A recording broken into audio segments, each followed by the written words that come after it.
welcome to Creative Vitality Jam Sessions. Here we have intimate conversations with extraordinary dance and theater artists about reimagining creativity and supporting and building community. CVJS and I walk in solidarity and as allies for equality, justice, and respect. President-elect Biden and Vice President-elect Harris preach unity and coming together. Let's join them. My name is Helen Pickett, and today's guest is Angel Corella, the artistic director of the Pennsylvania Ballet. We have known each other since 2016. Welcome, Angel. Hi. Hi, Helen. How are you? Got these flowers. Oh, that's so nice. Flowers makes everything so much better, doesn't it? Gray and rainy here, so you know. Oh, yeah. It's quite sunny here in Barcelona. Oh, well, you just answered the first question. You're in Barcelona, Spain. Yes, I am. Yeah, I decided that I wanted to be close to my parents during these crazy times. I don't know for how long I'm going to have them. And it's most of my work is done by Zoom, via Zoom. So it's actually very convenient because I always start work at 3 o'clock in the afternoon, which it makes it, but I go until 12:30, 1, sometimes 2 in the morning, which is, for Spain, it's just early evening. Yeah, it's not a bad schedule, 3 p.m. till like 1 in the morning. I have to say, it's not bad. Not at all. Yeah, no, I'm wide awake, which is very unusual, but it's really bizarre because now you go out in Barcelona at 10 o'clock in the evening and the whole streets, they're all empty. I have a little puppy. My parents have a little puppy that she likes to bark all the time. So sorry about that. Yeah, it's you go out on the streets at 10 o'clock and it's completely empty, which is really strange to see. But the dynamic of the Spaniards hasn't changed, and you know, people during the day they try to do as much as they can, and yeah, it's I think that that's what we need to do. I mean, always being safe and being careful, but yeah, life goes on, and yeah, hopefully very soon. Yeah, sorry. No, yeah, I was just saying, keeping you know, building that life spirit. Mm-hmm. Yeah, no, it's I mean, hopefully very soon all of this will be in the past, and we can just say that it was the worst year in the 21st century. But I think yeah, I think that the sooner we start trying to go back to the normality, again, being safe, I think that is the most important for our brains and for our state of minds. I think that is what the challenge is, and being an artistic director, and probably you know as well, that keeping the motivation up with the dancers, especially in the arts, it's really, really difficult because we are going to be the last ones to go back to work. We are, and us and sports people, anything that involves a big audience. But you know, I also say on the other side, I think I have a theory that artists now, especially the young ones coming up, let's say, you know, are gonna have a kind of strength and determination that might create a whole new extraordinary group of artists, because we all know that hardship also brings great art, creativity. Yeah. So, yeah, no, I think that this is actually the anxiety that is creating in the dancers and the artists to go back to work. They did not have it for a long time. Dancers back in the day, to be able to be a dancer, it was a very difficult task because you know, you did not have good studios, you did not have good salaries, you did not have most of the luxuries that dancers they have today. I mean, not luxuries, you can't call them luxuries because compared to other arts organizations or sports, like you mentioned, it's not really a luxury. It's a rough life, but it is definitely much better than what it was many years ago. So I think that, yeah, this pandemic is going to put that edge into people's creativity and how to go back into a world that it was very comfortable before. Another thing that I think that we're going to come out of this is that the arts and sports are the perfect example in society of things that they connect humans, and they connect the souls and their spirits, and that is why we have to be separated, because that's what the pandemic has done. It has separated, and that's why we can go back into a place where we can share. And I think that's the greatest thing about the arts, is that it's something that we can share with each other, and that's why we can do it now. It's community. Yeah. It's the most beautiful community. And exactly. Totally agree with you about the hunger and the edge. Mm-hmm. Yeah. I think, I mean, like you, I love that in a dancer. And it's so funny. Mm-hmm. If there's someone in the back of the studio that's totally hungry, I always mm-hmm. look to that person and I say, come up here, because it's the energy, right? Mm-hmm. Yeah, no, that is what we feed on, and that's what they always say, that when people are watching a show, that all the heartbeats, they start to go at the same time, which is true, because the heartbeat starts to match the music that is hearing. So it's like all those people are connected at the same time, watching what is going on stage, and at the same time, what is going on stage is the same thing that is going on in the opera house, because what is going on stage is following the music. So it creates such an amazing energy that is what is so great about dance. And like you say, in the studio, when you're watching a dancer and that dancer is giving you all that he's got or she's got, and that energy comes across, and it's more powerful than 250 volts. I mean, it's something that is undescribable, and not many people know that much about ballet. They think, oh, ballet dancers are, pretty dancers on point and doing these things that is so soft, but it's really raw, and it's about, human desire and human love and connection and will. Yeah, exactly. Mm-hmm. Yeah. Beautiful. Mm-hmm. Beautiful. Well, with that, let's start with the first question. Uh-huh. Angel, the Pennsylvania Ballet is still in the middle of this beautiful digital season that you've created. Mm-hmm. And looking past the fact that we need to get back into the theater and into the studio, how has this new-ish idea of digital presence enhanced your company's work, if it has? Has it brought new ideas? And so let's start there, and then I have two other questions around it. Sure. I mean, it's definitely challenging because of everything that I was saying before. That connection, you don't actually get it, because it's not the same seeing something through the screen that actually seeing in live, and live in the theater. So that is the challenge, and that is something that it's really difficult to do. This is our second digital season, and it's been received incredibly well, because these are works that they were created on us, and they're created by choreographers like yourself, to our dancers, and that collaboration is what it makes a company different, and what it defines a company as, their own style and their own look. So I think that that is what is so great about this second digital season, is that it's very unique, and it's very personal, and it's very authentic. So this is who we are, and that's what is so great about, for example, when you see Tilt, it's when you were there at the theater, you could hear the almost like the sand that you have at the beginning. You could hear all the elements that they were going around, the lighting. It just made you go into the ballet.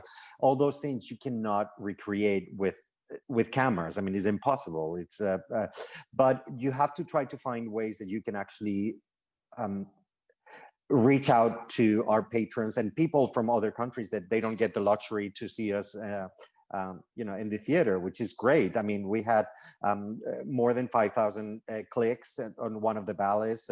Tilt is one of the most popular ballets.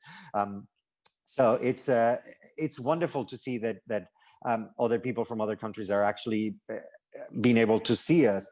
But now moving on, there's going to be for a while, there's going to be a lot of digital work, either streaming, live streaming, or recording, or doing things that they just come, that we have to think outside the box and try to do things that are going to be, but at the same time, it's taught us that you can do both.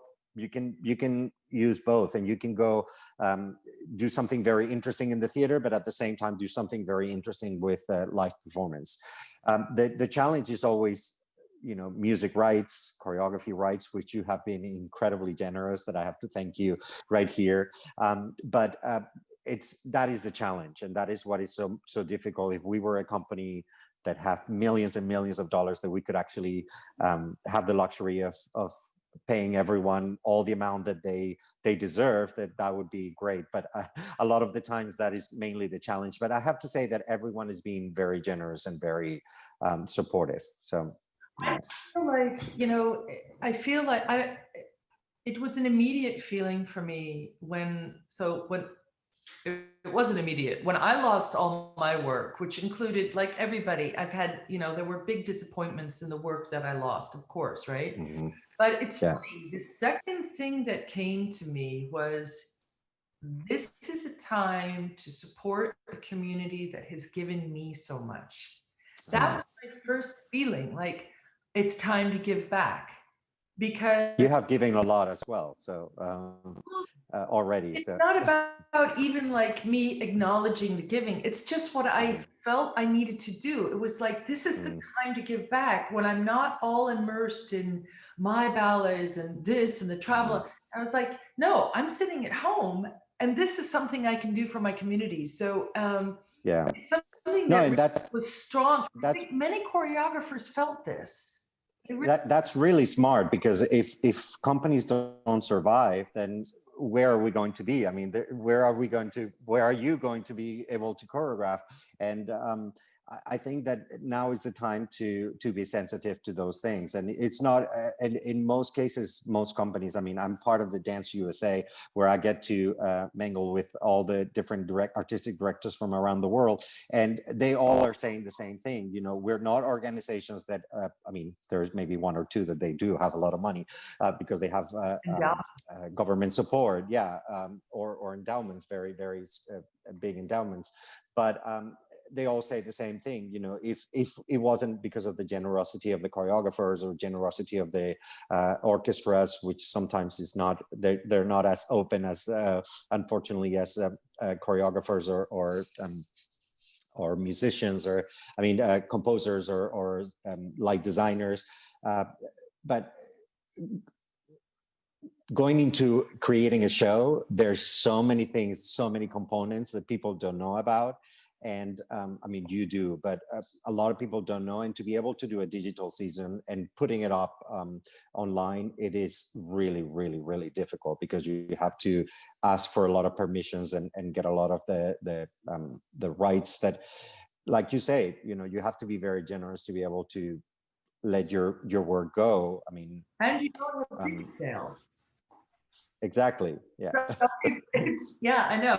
It's really, you know, it's a jump into the deep end of the pool.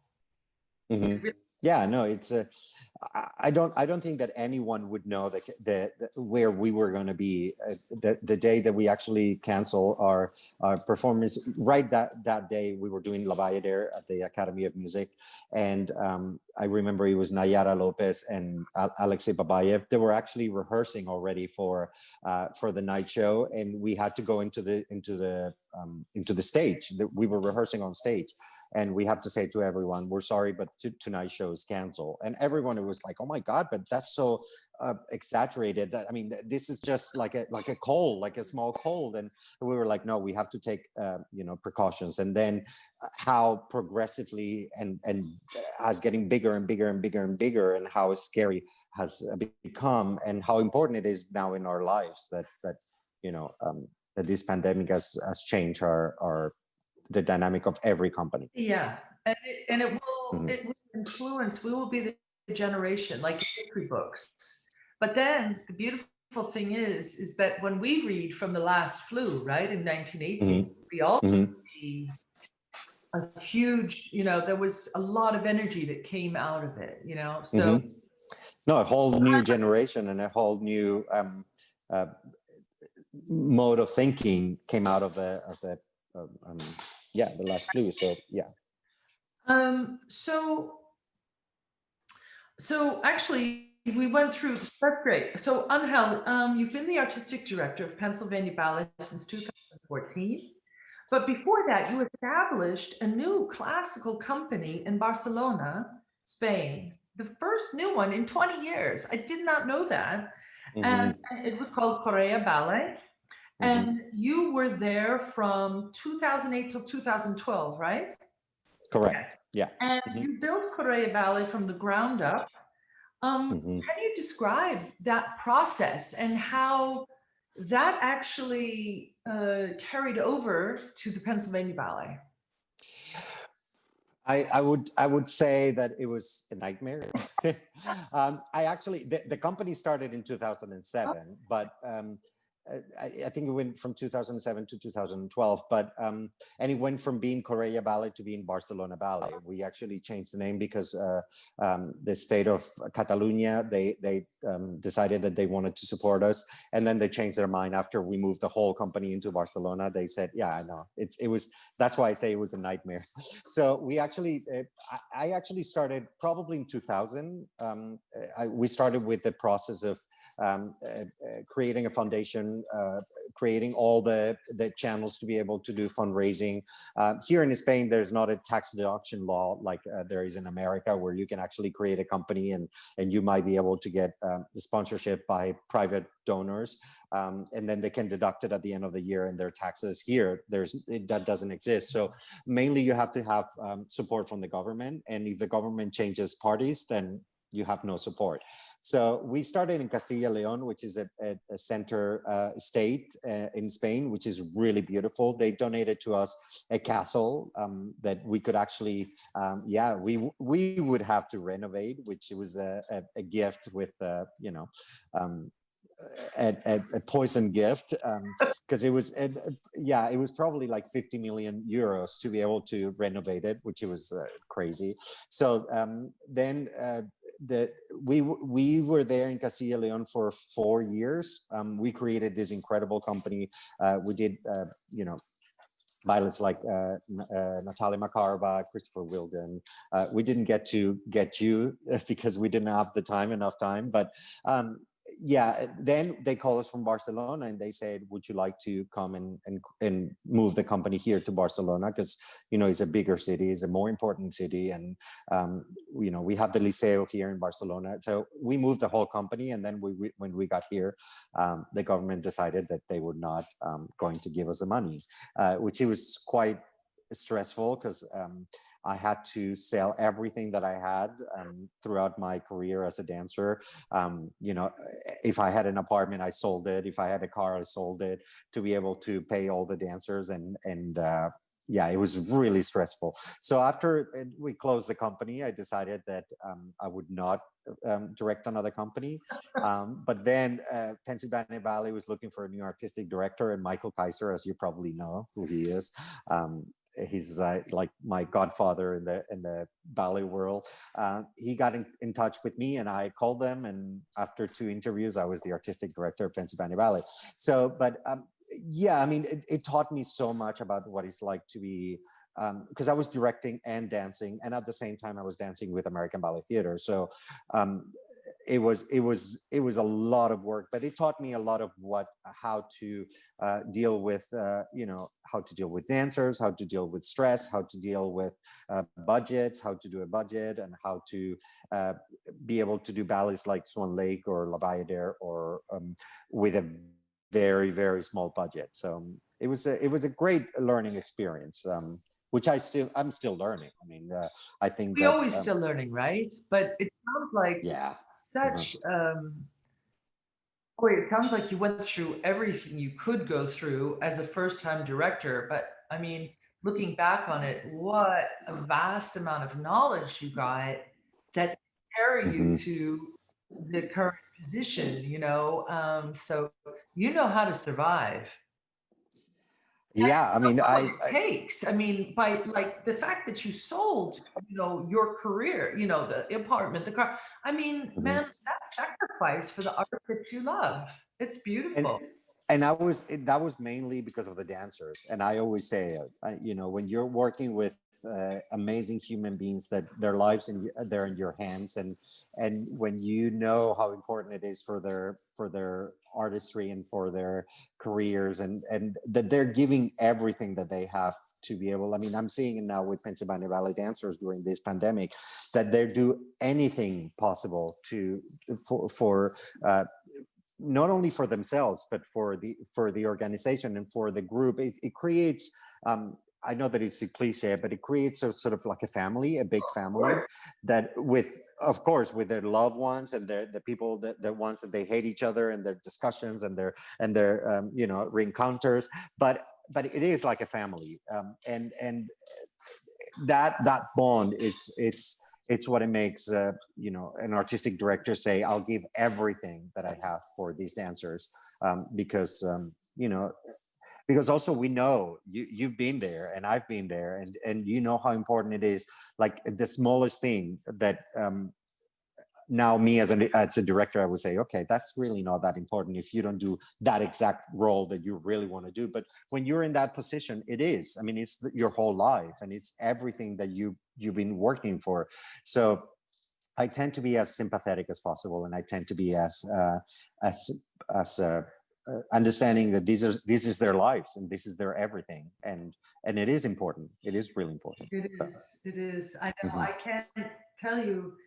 I mean, look, I've been in the business a long time like you, and still I get in that studio and I see all of these spirits just ready. And I huge wave of love, literal love Mhm. washes through me for these artists. I love Mhm. dancers so much. They Mhm. extraordinary individuals, Mhm. body and soul and brain and everything. Just Yeah, and it's funny because you have to. I said that you almost have to become a psychologist, and you they do. go into the studio. Yeah, going to the studio and read people's minds, and understand that maybe one person is having a bad day, but that doesn't mean that they're not, um, you know, dedicated, and they're not in like. It's just that they're having a bad day, and you have to sort of manage how to, you know, create an I know how to survive the hour rehearsal, not but how to get out of them the best that they could give in that hour without, you know, both of you going crazy. But But um, yes, because very often, if the head of the room, if you or I can do that, their day might turn around. mhm. Yeah, no, exactly, and if you don't want to throw any more wood to the fuel, like throw any more. So I try to keep as calm as possible, and it's funny because in those moments where the dancer is in a more close state of mind, it's when you get more out of them, because that's when you have to fight a little bit more about, you know, understanding the situation, and for them to just get out of that, and um, yeah, I would say that you learn a lot more from a dancer when he's not in a great mood than when they're in a perfect mood. But yeah, no, what I was saying, I think that the most important part, it was just to make sure that the dancers, when I closed the company here in Barcelona, that they were well taken care of. And the amazing thing is that every single dancer that it was in this company in Barcelona, they send me messages all the time. You know, they're connected with me on social media, and And that makes me.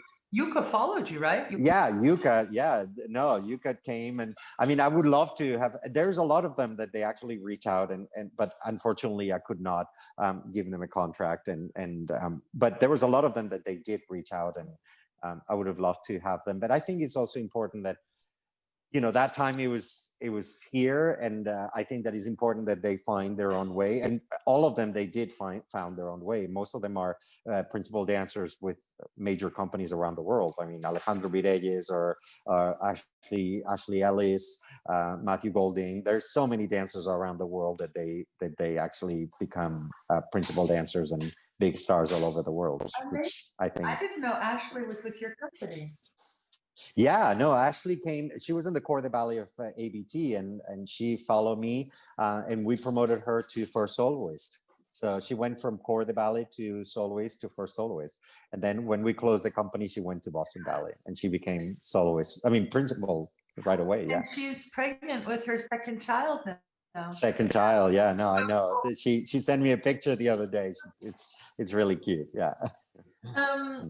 Wonderful. Okay, so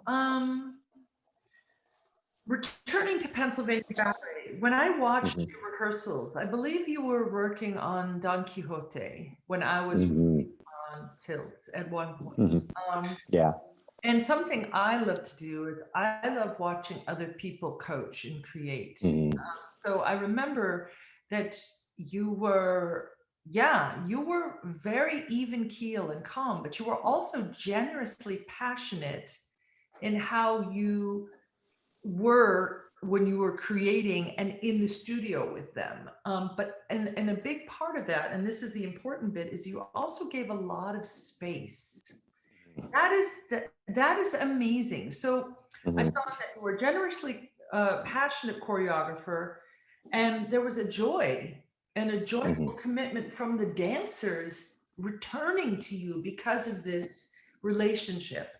So what is your approach? Now, we talked a little bit about it. We talked about the psychology, and yes, but is there something else about your approach to coaching and so you also just talked about this, but are there any other aspects that you find important in building a thriving company?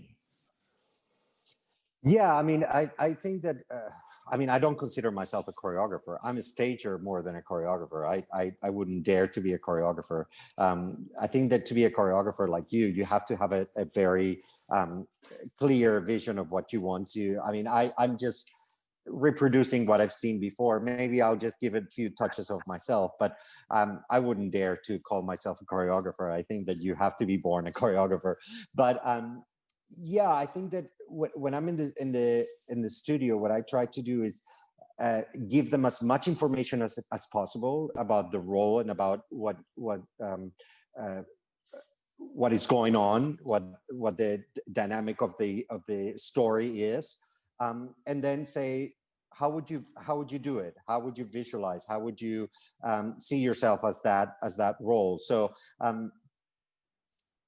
I tell them all the time, don't try to do it like I'm doing it. Although I make a fool of myself most of the times. I even do the woman, and I show them, for example, in Don Q, I show them all the different vocabulary with the fan. If you do it like this, is that you're a widow. If you do it like that, is that you're looking for a man. So there's this whole so I try to give them as much information as possible. So when they go on stage and when they really have a clear idea of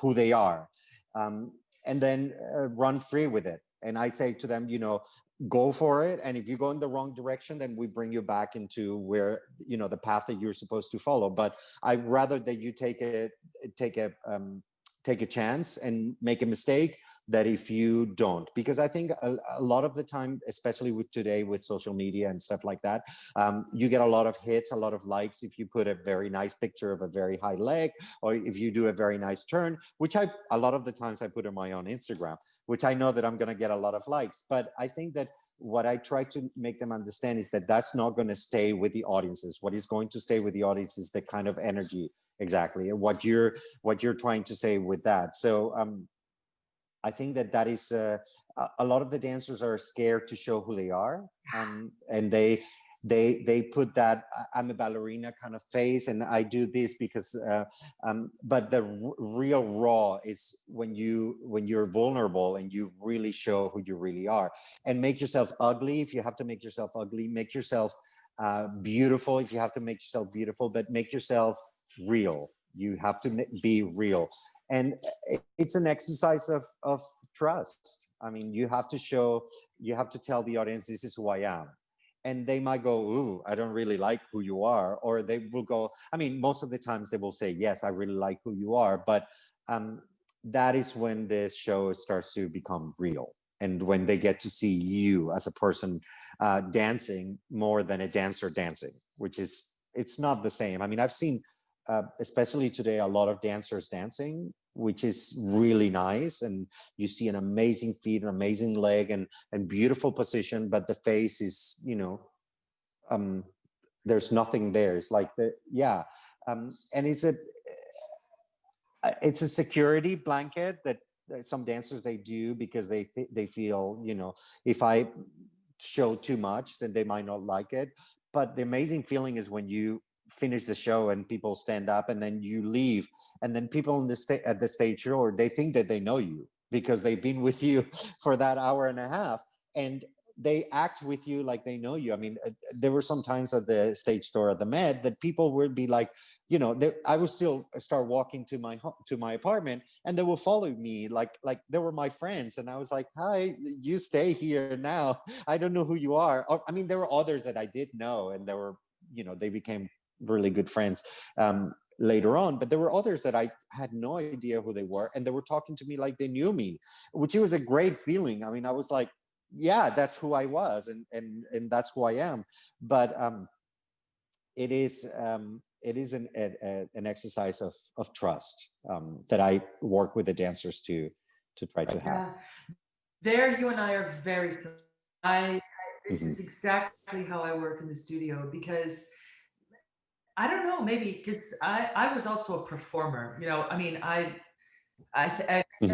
was born, you know, doing shows, making my grandpa do things when I was this big, you know, so it was something of the extrovert that I didn't have a problem showing. Although I have to say a quote, I've said it once before on these programs, Cynthia Gregory, who was a magnificent ballerina when I was growing up, she said, when I was growing up too, because we're a similar age. So. She said, I remember a quote, and it's not exact, but she basically said, just when I have to retire, because I think she retired at 42. Also back then, that's a good age to retire at. You have a long career, right? But she said, it's just, it's so unfair that I retire now exactly when I am ready psychically as a human being to really get out there and interpret these roles. My body can't anymore. Exactly, yeah. I think that because that made such a big impression on me, hearing that when I was young, I think that might have something to do with how, like you, I am in the studio. Like I say to the dancers, you are the most interesting part of this choreography. Steps. And so it's like, I think that part of my big thing, one of them, is to plant the seed and get that sooner in them so they can have a longer time of discovering.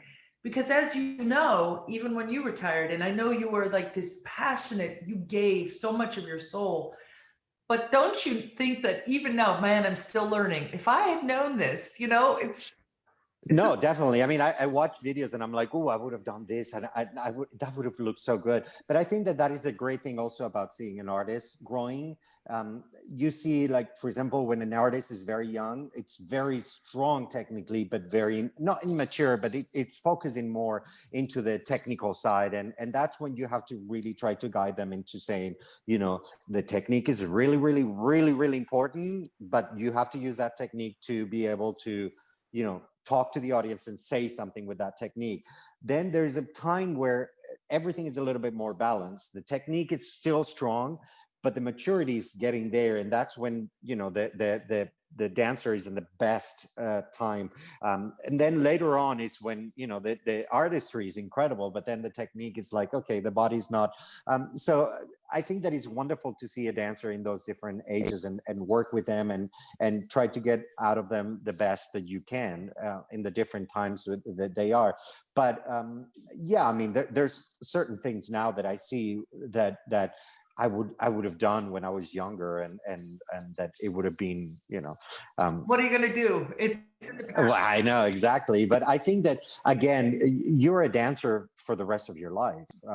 There's a lot of things. I mean, I'm trying to explain what it feels like to be a dancer, but it's undescribable. You can't. That feeling that you have, it's. I always say that it's almost like the biggest scream that you can give. That feeling of liberation. Throughout every single cell of your body, and that's what I mean. It feels like you're it feels like you don't feel. It's a really weird, like all your bodies, it's in a different dimension, and you're in a different place. Yeah, it's a lot of the times it feels like you're floating and you're not there, and that, again, that you're in a different place, that your body feels different. So it's a really bizarre feeling when you go on stage, that you feel almost like a marionette, that someone is moving you, and you're just, and then you go off, and then you go back to reality, and that's why some dancers, some people, they can't get out of the stage, because it's like a drug. You know, you want to keep going for it, but then when you start getting older, the drug starts to run off, and yeah, it's better to leave when you're feeling that high. I totally agree. And then develop it, then give it back to someone, develop it in someone else. That's the way to exactly drug again, is to just keep giving, you know. At least that's what I found, and I think that's also how you operate. You know, you all, yeah. it's about giving this. Yeah, now I feel it 46 times more. So it's and every single dancer. I mean, I'm at the back of the house, and the artistic director of the Academy of Music has a specific seating that I already give up, because I can't stay still. I can't be sitting. I either get up, I move to the back, I move to the side. I'm dancing with them. If that something doesn't go right, I keep like crunching my fist. Sometimes I go all the way up to the top. Sometimes I go to the side. So I have different perspectives, and I also can feel what the audience are feeling. I want to hear what the audience are like. If they're gasping, if they're clapping, if they're screaming, I want to know what the feeling is, because it's also important to know what your audience are going to be liking. So yeah, it's a completely different thing than when I was a dancer, because when I was a dancer, I was in control. I knew what I was going to do, and I knew, I never knew, but if something happened, I was in control, and I knew how to get out of it. When you have to give it away and say, okay, we work all this time into something really special, now is all yours. You have to go on stage, you have to do all of this, and you have to trust, and it's an amazing feeling to go through that. I mean, it's like seeing your child walking for the first time. I mean, you know how to walk. Now it's his time or her time to walk. So it's So you were regarded, or you are regarded, as one of the finest dancers of our time. A 17-year career with American Ballet Theatre, dancing the iconic classical roles in the ballet canon, winning several awards, including the Benoit de la Danse and the 2019 Dance Magazine Award, celebrating your life as a dancer and a director. We've spoken a lot about this, which has been wonderful, but the question is, what is your philosophy on being an artist, and what does it mean to be an artist? And how can a dancer, and maybe this is the part that we haven't talked about, how can a dancer reach their dreams? I think that uniqueness I think uniqueness is what it makes people, and that's what I was saying about the exercise of trust and being yourself. A lot of the times I was not made fun, but people, like some of the other dancers would look at me and like, oh my God, he's so over the top. Oh my God, he's so like, he smiles so much, or he does this so much. But that's how I felt. And when I went on stage, there might have been people that they thought it was too much. I mean, I was a dancer that I did not have incredible feet like other dancers. I mean, I had fine feet and I worked them really, really hard. I wasn't the tallest dancer. I didn't have the longest legs. I worked really, really hard with what I had, but it was me. I was me. And that was what it made me different than everyone else. I had my own energy. I had my own perspective of the role. I had my own, and I went for it. And I think that is what, without any fear, like zero, I would not hold back, not even a little bit. I mean, I would always listen to what my coaches would say, but I really went for it. I didn't hold back, and that's, I think, what it made. I think not holding back, it's what it made me different than everyone else. But that's what I say to the dancers: don't hold back. Give me what you have, and then we can guide that energy. We can guide that vision. We can guide it if it goes the wrong way. But you have to make the commitment. If you don't make the commitment, I can make it for you. You have to do it yourself. And I think that is that generosity with the dancers to say, I want to see your point of view. I want you to go for it. Don't hold it back. That I think that is what it makes dancers, flourish and become flowers like the ones that you have next to you. That they actually feel comfortable. If you keep saying to a dancer, no, that's wrong. No, don't do that. No.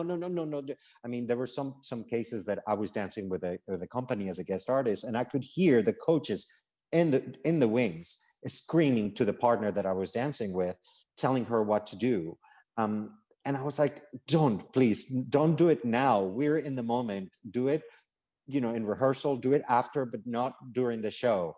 And I actually asked them, please, can you not do it during the show? Because I said that it was not letting me concentrate, but I actually did it more for her, because I thought, that's not the moment to do it. I think that the moment when you're on stage, you have to block everything that is going on and you have to be in the moment. And I would say to whoever is thinking, oh, I want to make it, I would say, trust your instincts, listen to what your coach has to say, but don't hold back. I think if you hold back, it's when people will see it. Choreographers will see it, like you said, like you mentioned before. They would see who is holding back, who is not going all the way, and be generous. I think that is the key. I agree. The generosity, right? Because that Mm-hmm. that covers so many aspects. Mm-hmm. Yeah, exactly. No, it's about giving generosity with your technique, with your artistry, generosity with everything. When a choreographer gets into the room, be ready and be generous and say, okay, I want to do anything that you ask me to do, and here I am for you. And I was like that. I mean, a choreographer will come in and, they will do a little workshop, and I was there like really trying and trying to get the best out of every choreographer. And there were choreographers that I loved working with. There were other choreographers that I was like, well, because it's like a relationship. There's some people that you connect right away. I would have loved to have worked with you, but there's some other people that is like, okay, well, I understand your point of view, but this is not, I mean, you're not understanding my point of view, so let's just try to make something out. But I mean, in general, if you're willing to do what the choreographer wants, most of the times the relationship was created very quickly. And I was amazingly lucky to have worked with almost every choreographer that I was asked to come to do something for ABT. They always picked me to work with them, which I was very very lucky and very humble. Well, but you speak about luck, And you know, I'm really questioning luck more and more because yes, there is luck. Okay, let's just say it. But there's intention. And I think people also get reputations, which I'm really cognizant of because in our world it's small. And you know, the reputation gets made like that. And Mhm. you probably also had a call and reputation of someone who was open and ready. That's intention. And intention has a lot to do with a person's career. Yeah, I mean, yes, I say that to the dancers too. There's an element of luck, but it's also an element of hard work and dedication. I mean, it definitely, the amazing part, for example, when uh, um, Stanton Welch came and he did a ballet for us. Then he came again and then he did another ballet and he picked me again. John Neumeyer did a ballet for us called Spring and Fall. And then they commissioned another ballet for the company and he picked me again to be actually the center part, which he was getting closer. And I had to dance with the whole company. I was dressed in a full yellow because he said that I represented the light. And then everyone, it was like, trying to get into the light, getting close to the light. So I had to be on stage for 45 minutes without leaving, doing pas de deux, pas de trois. I mean, it was the hardest ballet I've ever done. Marathon.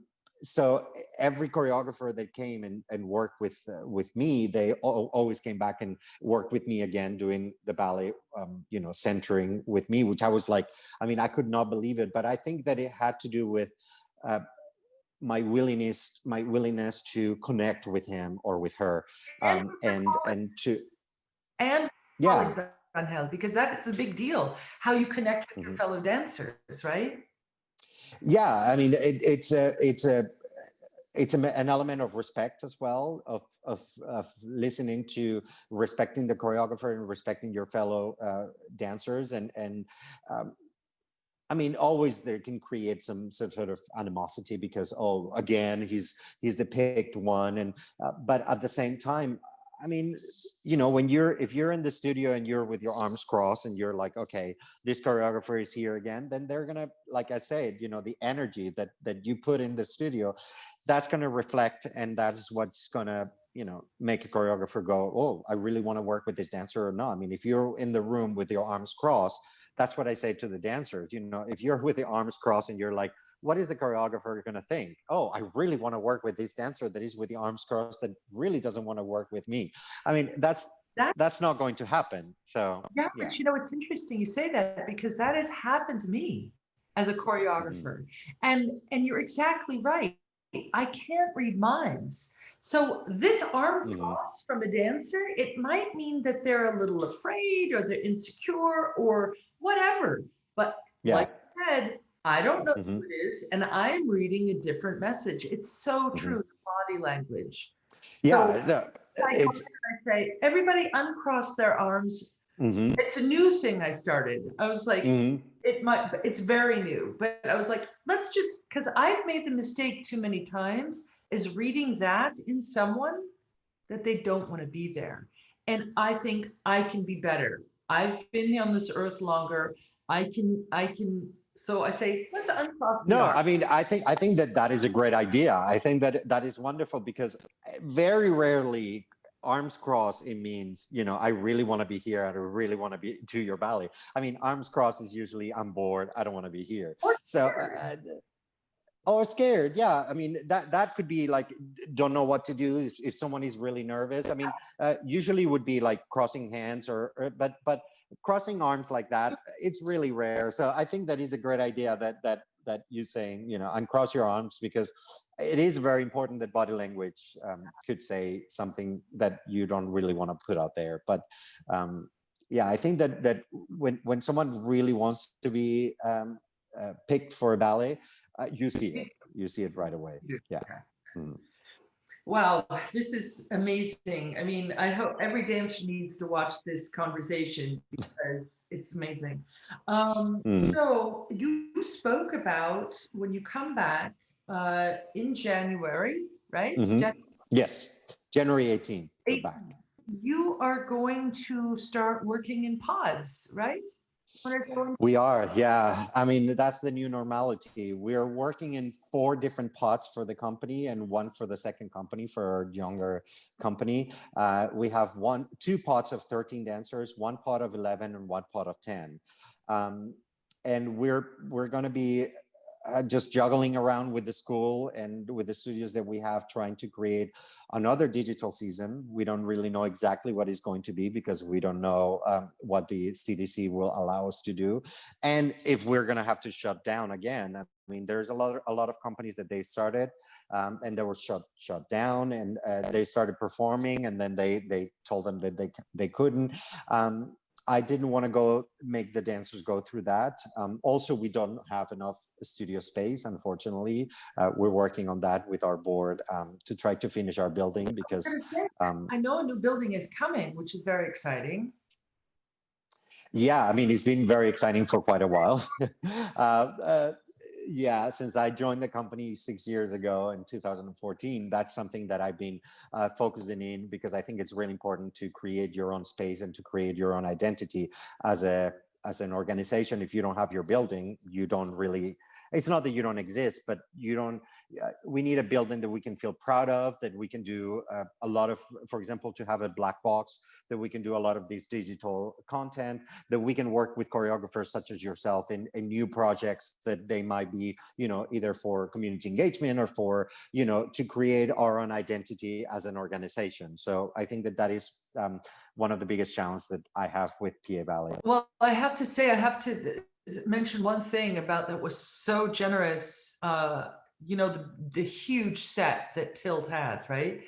I mean, every day, dancers and myself and even some of the crew would come in and build that stage for the rehearsal. Yeah. And we unbuild it because of, and that was just right there. I thought, man, this company's about the art. It really moved me. I thought, this is amazing. And there's a lot that we would love to do choreography wise and you know, production wise, and I think that what I have planned for the future, it's something really big, but a lot of the times you have to be realistic, and like we talked about before, I've learned how to manage the budget in a way that we can actually you know, continue doing very interesting things without breaking the bank, but at the same time, especially with the building, it's something that it needs to be done very soon, because the pandemic has shown us how important it is to have your own space and to be able to do you know, digital content, and to be able to have your own platform for streaming, and that is what we're focusing on for the future. But yeah, no, it's an everyday challenge. It's an everyday challenge that you have to deal with. But very exciting that the pod work is going to happen. I'm very happy to hear that. So that's well, we will actually see, because we haven't actually done it yet. Right now, the only thing that we're doing is weekly classes. The dancers, they can take class online. They can actually go into the studios, but they have to do it in different times. So the class is recorded, and then they go and they do the class after it's been recorded. But yeah, we haven't really gone into work yet. So it's going to be, it's definitely going to be very exciting the first day when everyone is back, and when we start to see each other in the studio. I think that's going to be incredible. Yeah, I look forward to that. I mean, I'm just happy for you. Yeah, definitely. So these are the last 3 questions I ask every person. Can you share a favorite or impactful memory from your creative life? And I know there are many, but something that comes up right now. Wow. I think the first time that I presented it, I think the first time that I danced at the Met, I think that was a moment where I felt like a lion that opened the cage and came out with this huge roar that I was doing the Peasant Pas de Deux in Giselle, and I was dancing with a dancer called Sean Black, and she was wonderful. She was very bubbly and smiley. It was like the perfect combination for the first time dancing at the Met. And then I turned around, I looked at Giselle, I said, yes, I will dance for you. I turned around, and then I saw the whole Met, like 4,000 people, all the heads. And then I just, like, all that energy just got into me, and I started to jump the and I felt like I was flying. And then I finished the first variation, and then this wave of screaming and clapping came over me, and it just took me over. And then I said, well, I think that I was born to be doing this. That's beautiful. That is beautiful. Mm. I can feel it. It's funny when you speak about it. I know exactly. Like I can. There's a place that I know exactly what you're talking about. I know. It was dancing on the Châtelet the first time. Wow. Because American Ballet had a 10-year contract where we were kind of the resident company for 10 years. We'd go twice a year to Paris, to the Châtelet, and it was looking out at this, you know, also as an American, seeing old theaters, you know, the theaters. Yeah. And I believe that natural material like wood has memory in it. And there was one spiral staircase, and I know Nijinsky danced on that stage, and I just imagined his hand going down. Oh my God, I'm dancing. Yeah. No, it's amazing. Yeah. No, and actually we are going to be part of that history. I mean, now you dance there and I dance at the Metropolitan. All of that is going to stay there, and I feel very proud of that. Me too. Yeah. Yeah. Do you have a daily insight or inspiration that you can share about living a creative life? Oh, I think that live your everyday life like it's the last day of your life. I think that living with that intensity, you don't know if you're going to wake up tomorrow. Do what you think is best. Under your standards and under your state of, you know, as a person. And also don't do to someone what you wouldn't like to be done to yourself, to you. I know that being an artistic director is really, really difficult, because a lot of people think, oh, you know, you're doing to me something that you wouldn't like to be done to you. But, and it's a big responsibility, but I always have in my mind that I wouldn't do something purposely to hurt someone. So, yeah. Beautiful. And last question, in supporting and building a more equitable ballet or dance community, what are some specific daily practices that you think we could be active with?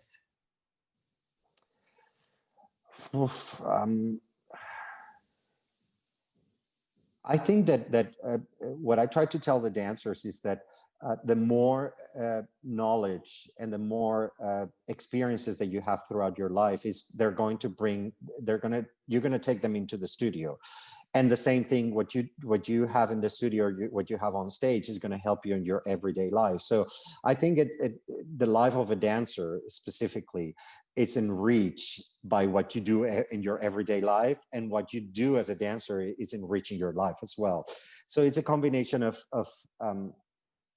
you can't just be focusing only into your career, into your dance career, and then finish your ballet and then go home and then watch videos of ballet, and because then you're not living your life. I think that is really important that you have experiences, that you have, I mean, good experiences, maybe not so good experiences, but that you learn because that is going to help you in your everyday life as a dancer. And the other way around, I mean, I don't know if that would happen, but I would never kill myself for love. I would never fall in love with a half woman, half swan. I mean, I don't think that would happen anytime soon. So all of those experiences that you go through on stage, if they're real, which they should be real, those feelings, they should be real. They teach you a lot about yourself as a person. Because, you know, when you live through a ballet like Romeo and Juliet, all those different moments, and you have to kill yourself for love. That situation, it's something that, you know, when you finish the show, a lot of the times I used to see the dancer like being all down and taking the bow with the ballerina next to him and being all like down, like, oh my God, like they think that they've died. I mean, that how stupid. I used to think, not how stupid, but how silly that he thinks that, you know, that he's died. He's not died. I mean, you just finish and take your bow with a big smile, thanking the audience. And then I did it the first time and I felt devastated. I mean, I felt like that I died. And I think that is the greatest part of being an artist and being a dancer, that, you know, that your life is so important on stage, and on stage is so important to your life. Beautiful, beautiful.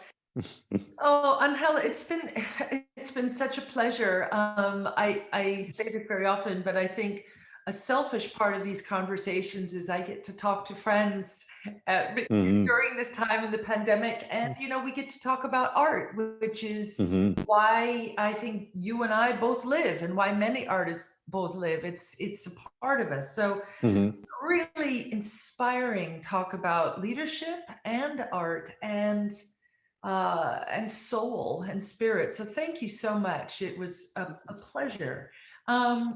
It was my pleasure, definitely. Oh, thank you. I want to direct people to go to paballet.org to find out more about the company. Is there any other place that that you can say where people could find out more about you or more about the company or the dancers, other than the website? Well, I mean, I have my own Instagram that if people want to get to know me personally, because I put some things about the company, but I do try to remember some of my time as a dancer. But I think that definitely they should try to catch Tilt and Deco, because I think that is going away this next Thursday. So they should definitely try to go into our website and then click on the link and get to see it. And it's very, but yeah, it's very easy. Yeah. I did it, of course.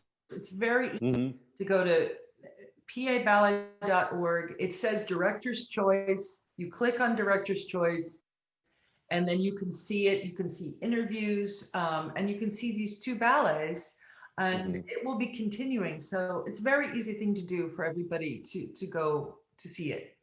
Yeah, and I mean, we're gonna have probably a Nutcracker show very soon, so that would be announced very soon. But I think that the most important thing is that when we go back into the theater, that people rush. I think that feeling of being at home and not being able to share those special moments with someone next to you, as soon as we have the vaccine ready and everything just goes back to normal, that people should rush to the theater to see us. So, yeah. So you will find a short bio from Angel in the description box below this video. And we have new guests every week, and our next interview will be with Edward Liang, the artistic director of Ballet Man. So wonderful man. Yeah, really lovely, right? Yes, he is. And he's done a great job with Ballet Man. Yeah, I know. And a wonderful choreographer, really. Yes, yeah. So, very generous too, as you are. Oh, so it's my thank you time. So I thank Gracie Spina. Thank you so much for everything you do for the program. Thank you to our amazing dance community. It has held me up my whole life. It holds all of us up with such an amazing energy. So thank you, dance. And Angel, thank you so much for this beautiful interview. Let's keep reimagining our art, because that's what it's about. And exactly. I hope to see you in person very soon. Definitely. I'll give you a big hug. Yeah. All right. Okay.